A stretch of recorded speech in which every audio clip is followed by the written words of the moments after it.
to see the spiritual reality behind what seems to be the physical reality, right? So here they're being taken into exile into Babylon. It's easy to blame Babylon, to see it at face value, but they know it's not about Babylon. It's about their relationship with Yahweh. And man, we don't do that really well today. I think it's really easy to see the interplay of what's going on in our world and not see the spiritual realities behind it. Reaching from way down here. From way down here. Welcome to Thread, a podcast designed to explore God's story and lead you into a full life in Christ. Thank you for joining us in this conversation, co-hosted by myself, Hannah DeSouza, and Dr. David Pocta.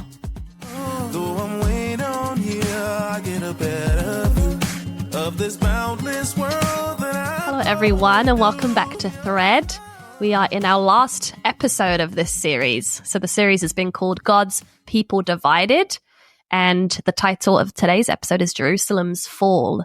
So we're going to be talking about the events that led up to the fall of Jerusalem, as well as the Book of Lamentations. A lot to look forward to. Look forward to. Or no, not really. This is a hard conversation. Yeah, maybe definitely one of the most difficult ones to have in the podcast. It's a very significant moment in history. It was predicted for centuries, but nonetheless, it was devastating when it actually happened. So, on that fun note, I did, by the way, want to know how Gilgamesh is doing. I haven't seen him in a minute. Can you see him there? He's doing well, actually. Thriving. Oh, good. Oh, he's thriving. Okay, great. Yeah. All right. Well, there's some good news. All right. So let's frame this conversation. So we've been talking about exile. We talked about it in the north. We talked about it in the south. We talked about in the southern exile that there were these 4 waves that took place. Right. And I think I just want to remind our listeners that the northern tribes were taken into exile in 722 BC by the Assyrians. That's important. They were taken by the Assyrians. Now we're down in the south. It's 100 plus years later.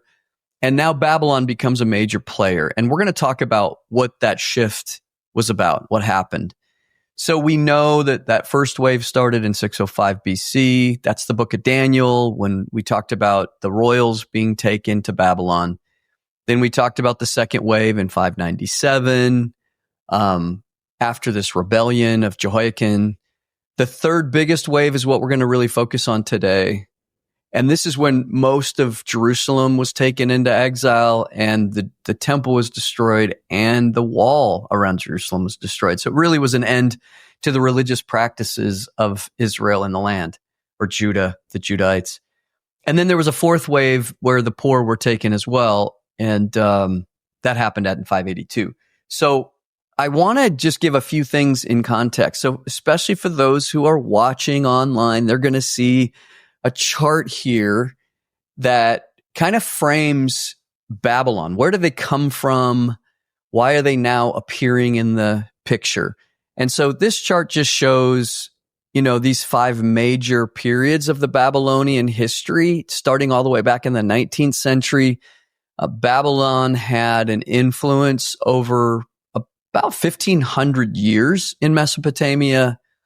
But what shifts is that Assyria is going to now play a lesser role than Babylon is because of this major shift we're going to talk about today. So we're in this period that's called the Neo-Babylonian. Neo means new. So it's the New Babylonian Empire. And it's also sometimes called the Chaldean Empire. So it can be confusing when you read scripture. You read about the Babylonians and the Chaldeans. They're actually the same people. Okay. All right. Why are they called different names then? Well, I don't know actually why they're called different names. That's a good question. They seem very different words, but that's good to know. They do. I don't know the origin of the word Chaldean. You're not supposed to ask me questions. I don't know the answers. Dave. No, that's okay. We'll look it up. Maybe for one next of our time. listeners can find that out. Yeah. So what I want to do is, before we jump into the actual fall I want to talk about this important battle that happened in 605 BC called the Battle of Carchemish. And there will be a map that goes up on the video that shows the Assyrian Empire, the influence of Babylon coming up into Assyria, and the role that Jerusalem or Judah's playing in Egypt. It at least paints a little bit of a picture of this, but I'll explain a little bit of why this is so important here for our listeners. So, in 612 BC, Babylon took the city of Nineveh, which was the capital of Assyria. Now, we've heard of Nineveh. We know about Nineveh from Jonah. We've read about Nineveh and its role in the Old Testament before, but now it gets conquered by Babylon. So in 612, over the next 7 years, what's left of the Assyrian Empire starts trying to make a bold last stand against this new threat. And they bring an ally to the table, Egypt. And we read about Egypt a lot in scripture in this period under Pharaoh Necho is his name, Pharaoh Necho II. So what happens is in this city of Carchemish, which is on the kind of fringe of Assyria, there's this kind of final stand. And Babylon ends up fighting Assyria and Egypt. And the outcome of this battle of Carchemish, becomes a deciding shift in Mesopotamia. And so I just want to quickly talk about these 5 kind of major shifts of what that does. And so why is it that in 722 the Assyrians are the exiling party in the north, but then in 586 now it's Babylonia? It's because of this battle and what shifts here. So first thing that happens is this is the really decisive end of the Neo-Assyrian Empire. They will no longer be a major player in Mesopotamia. Secondly, and hand with that, is this really becomes the solidified victory and rise of this Neo-Babylonian Empire and the Chaldeans, of whom we don't know where that name comes from. But during this battle, the military commander is Nebuchadnezzar, and he then becomes the king of Babylon that we start reading about, who comes then later into taking the Judahites into exile. So the rise of the Neo-Babylonian Empire, important. The third thing that happens is Egypt loses any hope of being a major player in the Middle East or those Near Eastern areas. So they kind of, in this defeat, retreat back to Egypt and stay local in Egypt from this point forward. The fourth thing that happens is, or that's important, is the significance biblically for our story. And we see this battle of Carchemish mentioned in the Bible in Jeremiah 46. It highlights the importance of the Israelites in this geopolitical arena and how the shaping of these nations becomes a major influence in their own story, right? Just like we all have a context. Our story has a context of the country in which we live and who is politically in power. So in that passage in Jeremiah 46, Jeremiah saw this big battle at Carchemish as judgment against Egypt. So he looks at it through the eyes of Yahweh and spiritual insights. So that's important. And then it really was then Babylon at this point that becomes the major enemy of Jerusalem and Judah. Then lastly, the outcome of this battle really reshaped the power balance. And with Babylon's dominance now, we see new trade routes, new alliances, new conflicts emerge. It also starts setting the stage for another rising power, Persia. And Persia will play another role a little bit later in our story when we start getting into returning from the exile and kind of what shifts from being taken into exile and returning from exile. That becomes important later. So I know that that's not exciting to everybody. It is exciting. Well, I would love to know why you think it's important to know even this sequence of events leading up to the fall of Jerusalem. Yeah, that's a great question. The reason that this is important is because when we read these stories, these texts, we start seeing these players that just seem to appear out of nowhere. Of course, they don't. The Old Testament is deeply situated contextually. And so to really understand the dynamics of the story, it's important to know the players and the influence and what's happening. And we're going to get to the significance spiritually, theologically, emotionally for the Israelites, the Judahites, the Jews, and now being out of their native land and all of that means. And we're going to talk about that in a little bit. But I think it's even important to know, why was Assyria the enemy and then it's Babylon, even within these two exiles that happened within Israel, and what shifted and why was that important and why are they now being taken to Babylon and what is that going to mean? So I think it just all gives context for the spiritual lessons and stories. So on all that note, Hannah, let's look at 2 Kings. And I want to read, there's just, really just a couple lines that describe the actual destruction of Jerusalem and the temple. And then we're going to kind of unpack all of what that means. So 2 Kings 25, if you don't mind, in verses 8 to 12.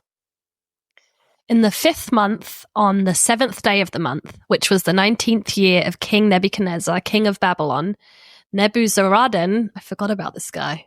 Yeah. The captain of the bodyguard, a servant of the king of Babylon, came to Jerusalem. He burned the house of Yahweh, the king's house, and all the houses of Jerusalem. Every great house he burned down. All the army of the Chaldeans who were with the captain of the guard broke down the walls around Jerusalem. So this is the kind of descriptive element of this devastating kind of moment here in 586. To the Jews, this is nothing short of cataclysmic. This is the decisive end to what had come to define them as a nation. And we've talked about this before, but the Jews really found their identity in the land, this promised land, in the king and in their temple. And now they have none of them. So they've lost their land, they've lost their king, they've lost the temple. So it smashes their understanding of their faith. And they have some really hard questions to look at. Our enemies have conquered and now rule over us. What does that mean? What if we're no longer favored by Yahweh? How are we to understand worship without a temple?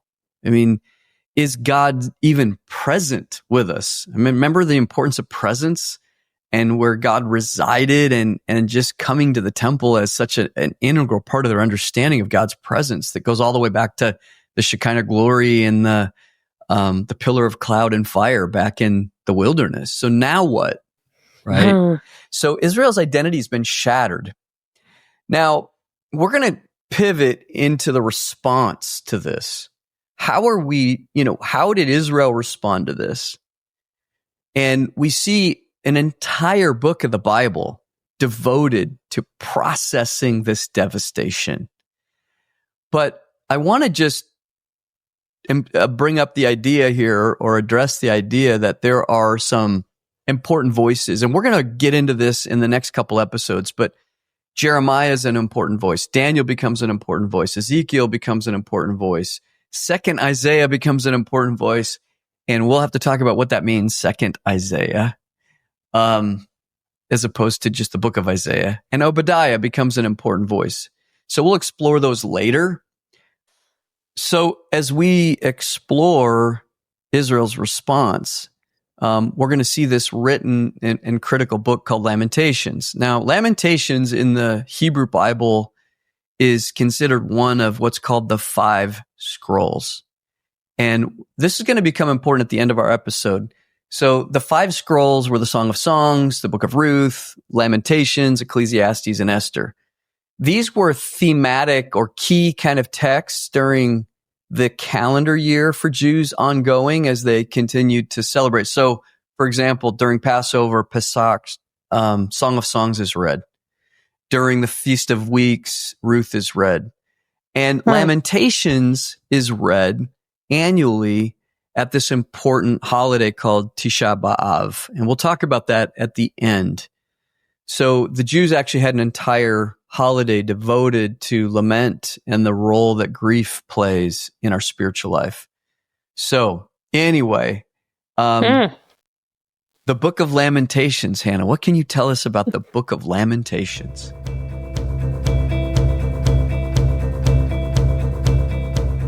Yeah.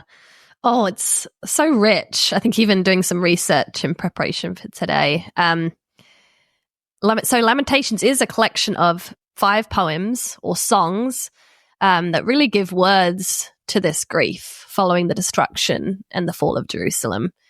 I think it reminds me kind of early on in Thread, we talked about the importance of genre. So it is important to know this is poetry. So this is not a historical account of the fall of Jerusalem.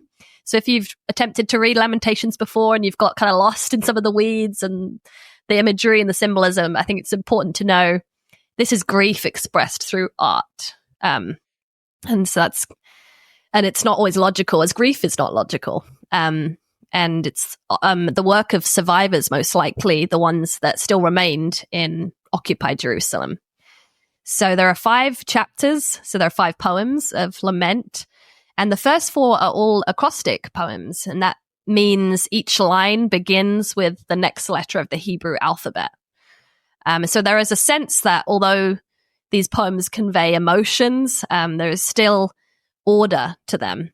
And some commentators suggest this was so that they were easy to memorize for the nation of Israel. Other scholars suggest it shows that sorrow is being expressed in all of its completeness from A to Z, like the full spectrum of emotions is being conveyed in this book. There's an Old Testament professor or scholar called Kathleen O'Connor, and I'm going to reference her a bit as I go through the book because she just wrote a really wonderful commentary on Lamentations called Lamentations and the Tears of Our World. But she writes that unlike other biblical prayers of praise and thanksgiving, laments announce aloud and publicly what is wrong right now. Laments create room within the individual and the community, not only for grief and loss, but also for seeing and naming injustice. And Richard Foster, he called Lamentations the hymn book of Israel. So it's kind of like a masterclass in grief when you read Lamentations.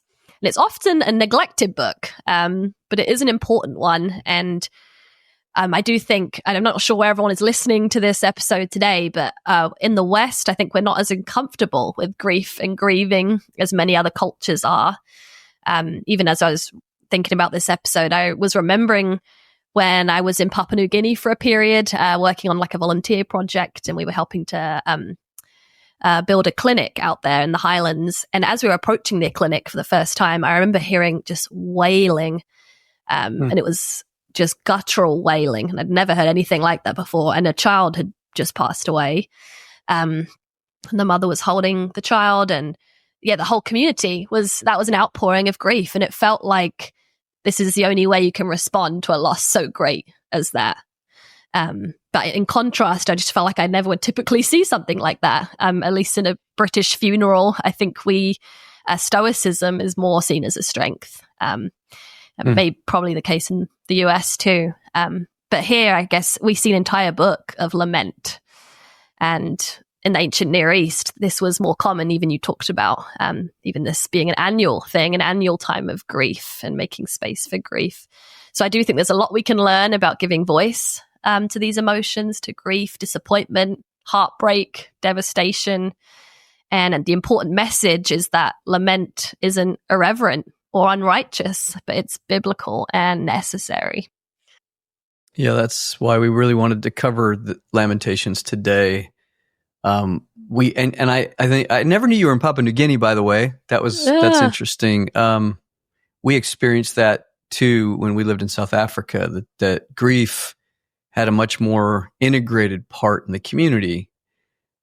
So in the West, we're not part of a culture that sits Shiva. Now, I know in Jewish culture, it's more integrated, but for the rest of us, certainly in Christianity, it's not as common. We tend to want our stories to have a happy ending. We want to sing songs of comfort and joy. And yet mourning and grief is a necessary aspect of spiritual health. It's part of healing woundedness. I was trying to imagine, I had my knee replaced 5.5 months ago now.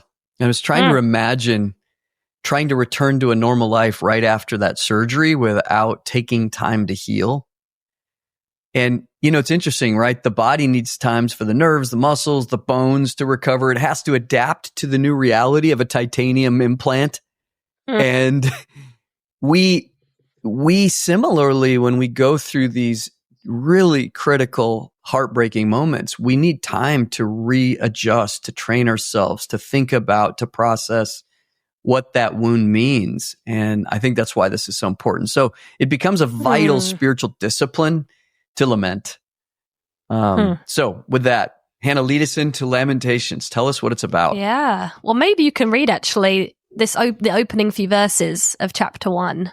I can read about the opening the couple verses here. So Lamentations 1 and 2. How lonely sits the city that once was full of people. How like a widow she has become, she that was great among the nations. She that was a princess among the provinces has become subject to forced labor. She weeps bitterly at night, with tears on her cheeks among all her lovers. She has no one to comfort her. All her friends have dealt treacherously with her. They have become her enemies. So how is the first word that opens Lamentations, and actually was the original title of the book in Hebrew. And it could also be translated as alas. It's just like an expression of like, how, alas, how lonely sits the city. Jerusalem is described using, the term is anthropomorphic. Yes, you got that. Anthropomorphic, Language. Good job. So, which means just giving human characteristics to things that wouldn't, like inanimate objects or concepts. So the city is described as being lonely. So this once great bustling city, her streets are now empty. She's deserted. Yeah, and that how, which I appreciate you bringing that up, it represents the depth of grief that we often feel in these moments. It's used to express the incredulity and the grief that the poet has in this kind of bewailing moment. So the comprehensive treatment of Jerusalem's pain begins with this exclamation, and the rest of the poem kind of breaks down and explains it. Right. Yeah, exactly. And then something else that will come up a lot in the Book of Lamentations is just the use of metaphor. So there are a lot of images and symbols, as I mentioned. And so here, right now in the beginning, we get this likening of Jerusalem to a grieving widow, or a woman who was once a queen that has now become a slave. And of course, this is not literal. But as I said at the start, I think there's not a way to really give language to grief sometimes. Typically, words fail when we try to express sorrow. And I think it was the same then. And so the writer, we see them resorting to kind of images and metaphors to try to convey just how great this sadness is.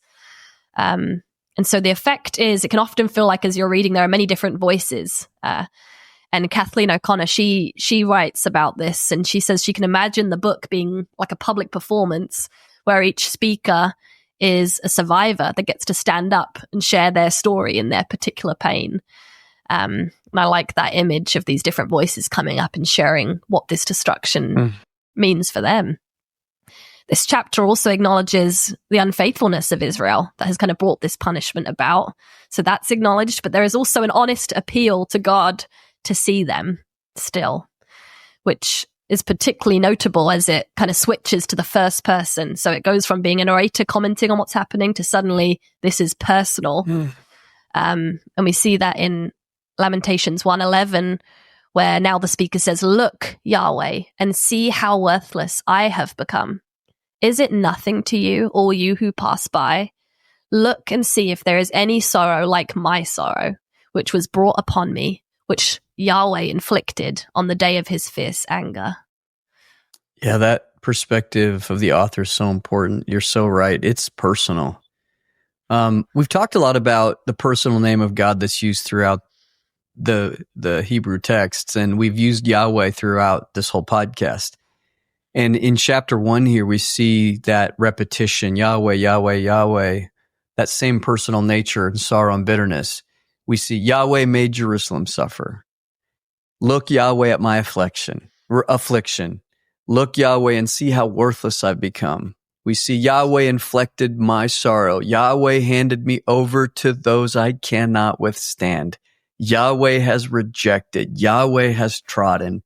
It's over and over and over. It's very personal. Yeah, and actually, in a similar way, we see moving into chapter 2, the narrator called attention to the role of Yahweh in the downfall of Jerusalem. So although and you've mentioned historically, it's the Babylonian army that was the agent of this destruction, but the narrator or the speaker keeps going back to, this is God who's behind this. And there's like a real intensity to that. And so we see a series similar to like the repetition of Yahweh that you're saying, a series of kind of he has done this statements. I can list a few of them in Lamentations 2, verse 1. It says, how the Lord in his anger has humiliated daughter Zion. He has thrown down from heaven to earth the splendor of Israel. And in verse 5, the Lord has become like an enemy. He has destroyed Israel. He has destroyed all its palaces, laid in ruins, its strongholds, multiplied in daughter Judah mourning and lamentation. So and he goes on and on if you read the chapter about what God has done. And there is something very raw and honest about these statements. I think it's powerful that they were said, but even perhaps more powerful that they were included in the Bible for all future readers and believers to see. I think they speak to kind of the rawness of relationship and even what it means to be in relationship with the divine when things happen that don't make sense to us at the time. And Kathleen O'Connor has a wonderful quote about this in her book. And we'll probably have it up on the screen if you're watching so you can follow along. But she writes, because Lamentations speakers proclaim unvarnished truth before God, the book is full to overflowing with worshipful fidelity. Truth-telling is faithful to the other because speakers of truth hold the relationship open from their side. They keep communicating as if the other might respond. Of course, the speakers persistently express distrust of God's intentions. They accuse God of doing outright evil against them. But Lamentation speakers pray anyway. They proceed with the shaky hope that God hears them, that God is still open to them, that God can be persuaded to see. The lament form, more bleakly employed here than anywhere else in the Old Testament, is still prayer, desperate prayer, prayer abandoned to truth. Wow. Love that. It's still prayer. And just the insistence on communicating grief with Yahweh. It's right. It's healthy. It's the way a spiritual response needs to be in a relationship. And so I think, it also speaks to, which I think is really important, you just brought up in chapter 2, is to see the spiritual reality behind what seems to be the physical reality, right? So here they're being taken into exile, into Babylon. It's easy to blame Babylon, to see it at face value, but they know it's not about Babylon. It's about their relationship with Yahweh. And man, we don't do that really well today. I think it's really easy to see the interplay of what's going on in our world and not see the spiritual realities behind it. And so I appreciate you bringing that up. That's really important. Yeah, and I love that there's permission to have this wrestling with God. I think for anyone that's gone through a grief or a loss will know that that's such a fundamental part of processing it is where was God? And we see that from the different speakers in Lamentations. And as we move into chapter 3, now probably the most popular verse in Lamentations is found in chapter 3 that many know. Actually, it was my favorite scripture for a long time. Because I remember first reading the Book of Lamentations as a teenager and suddenly being like surprised by there's an element of hope in this book still. So we get this interjection of hope in verse 21 of chapter 3. And maybe you can read this, Dave. Sure. Now, it's going to sound a little different than the way our listeners are used to hearing it because we're using Yahweh instead of Lord. So it says in verse 21, but this I call to mind, and therefore I have hope. The steadfast love of Yahweh never ceases. His mercies never come to an end. They are new every morning. Great is your faithfulness. Yahweh is my portion, says my soul. Therefore, I will hope in him. Yahweh is good to those who wait for him, to the soul that seeks him. It's good that one should wait quietly for the salvation of Yahweh. So we get the sense here that the speaker is drawing upon his memories, past memories of God's faithfulness to kind of give him some hope in these very bleak circumstances. Now, if it were up to us, I think we would most likely want these verses to end the Book of Lamentations, for this to kind of be the grand finale, like hope. But they come surprisingly in the middle. And this is not where the book ends, actually. And it's kind of a glimmer of hope. And Kathleen O'Connor writes about this too. She writes, "Hope barely survives in Lamentations. It is nearly engulfed, yet not utterly silenced by the surrounding chapters." It's interesting that it's in the middle of the book, right? Yeah. I mean, right there in chapter 3, right kind of in the middle of this. But hope is a vital anchor in the midst of mourning and grief. Mm-hmm. It gives orientation to grief. And I think it's important that we take passages like this and sing them. You know, it's one of my, it's a song I really like. The steadfast love of the Lord never. I like that song. You wouldn't like to sing chapter 2 of Lamentations? No, I don't think as much. But this hope, and this is important, this hope is not rooted in the air. It's bound up in something else that's happening in chapter 3. It's bound up in a spiritual response and an understanding of Yahweh's mercy. So in other words, grace, I think, can lose effect when we don't participate in grace. So imagine if there's no reflection here. Imagine if the exile happens and Israel just gets angry and doesn't spiritually reflect on the reason as to why they're in exile, right? If they took no ownership, if there was no lessons learned, if there was no responsive humility, if there was no fear of God. And we see, passages like Proverbs 29 says, "One who is often refused yet remains stubborn will suddenly be broken beyond healing." This could have led to the destruction of the people of Israel, but we see reflection as well. And I think after this kind of moment of hope, there's another passage in Lamentations 3 that to me is so important. And it says, "Let us test and examine our ways and return to Yahweh. Let us lift up our hearts as well as our hands to God in heaven. We have transgressed and rebelled, and you have not forgiven." There's an ownership here that we are the reason we got to this place. And yes, Yahweh is merciful, but we have to respond as well. No, you're right. I think that reflection is important amidst all the grief. And there are moments of that from the different speakers in Lamentations as they reflect on how did we end up here. Yeah. In the next chapters that follow, in 4 and 5, we see a return now to the lamenting that came before. And the final chapter 5, is not actually in an acrostic form like the others. And some scholars think it's because the sorrow is so great that there's now no other container or structure for it. It's kind of just spilling out with no order. But these are the final few verses of the book. It says in 5 verse 19 to 22, "But you, Yahweh, reign forever.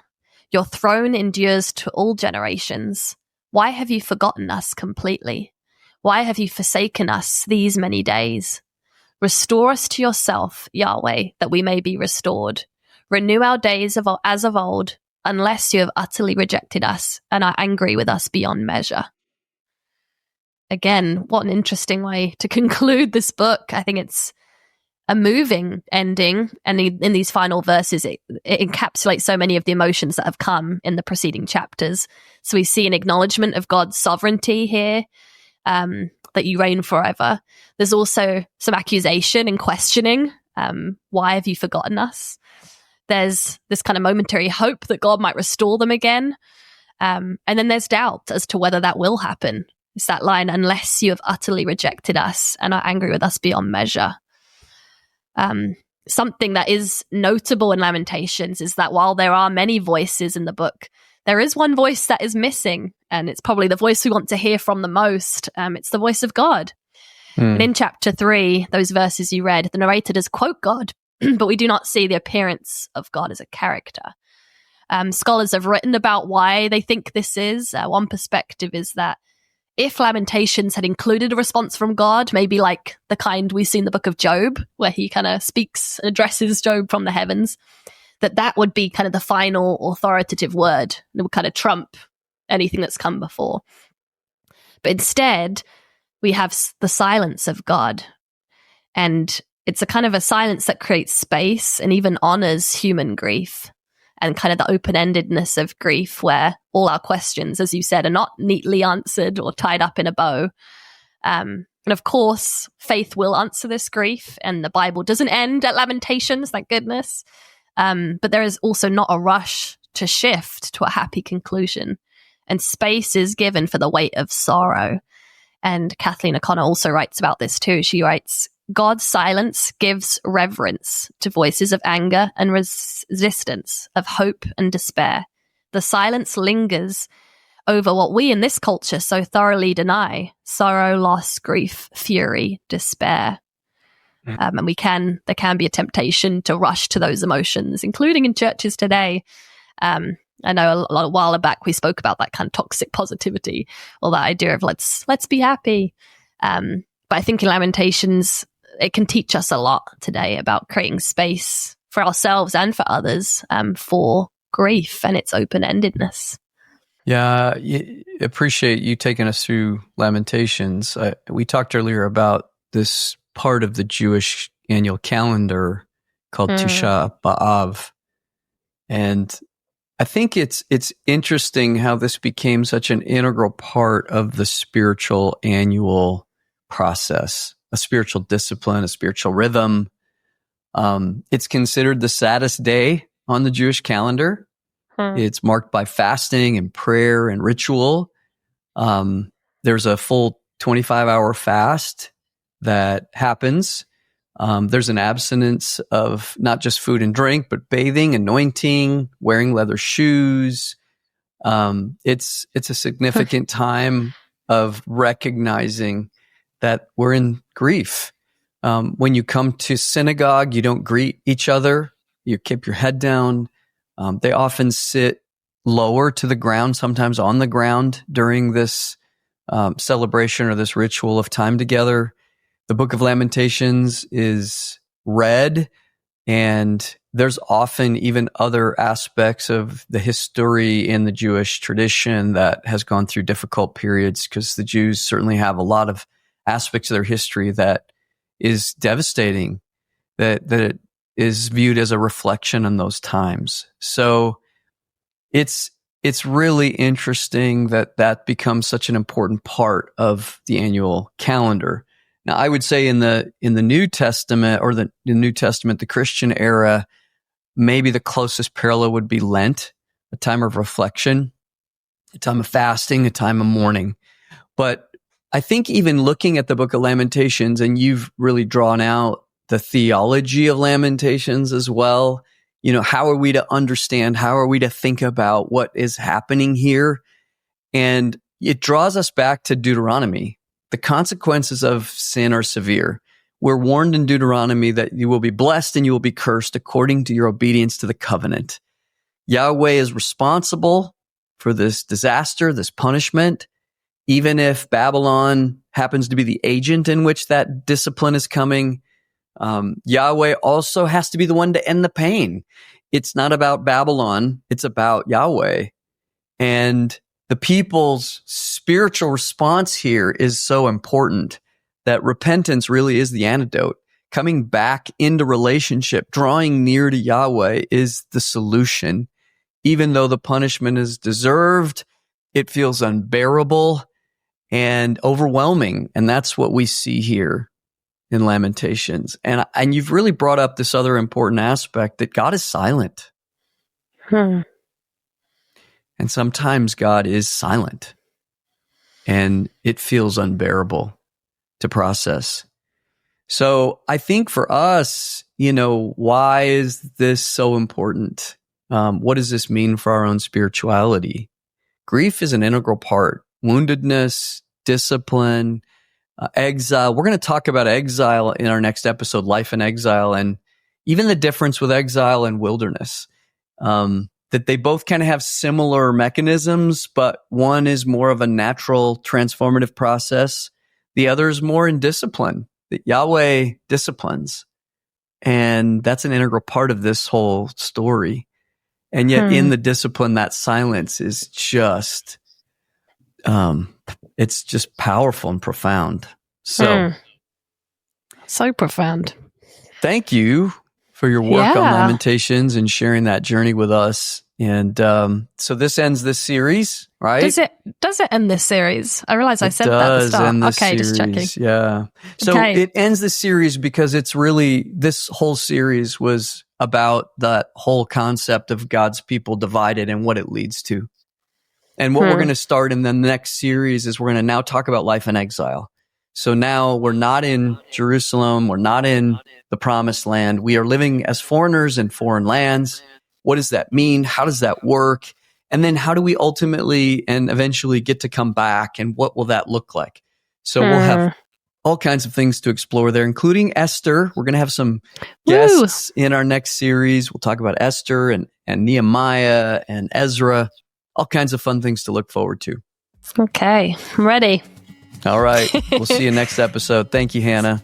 Thanks, everyone.